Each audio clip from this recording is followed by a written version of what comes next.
এইখিনি লাই শাক দিছিলে, সৰু সৰু হৈ আছে, ডাঙৰ হোৱা নাই।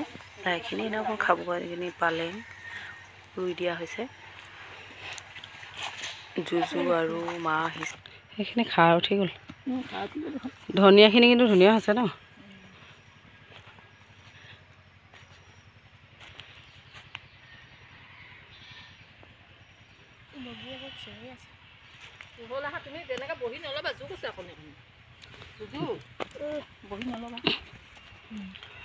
লাইখিনি ভাজিবৰ কাৰণে আনিছে, মায়ে এইখিনি ভাজিলে। আৰু ইয়াত ঘৰৰ পুখুৰী মাছ, ঘৰত পুখুৰীৰ পৰা মাছ তুলিছিলে দুজনী, সেয়াই মায়ে বাছি দিছে পালেঙৰ লগত বনাবৰ কাৰণে।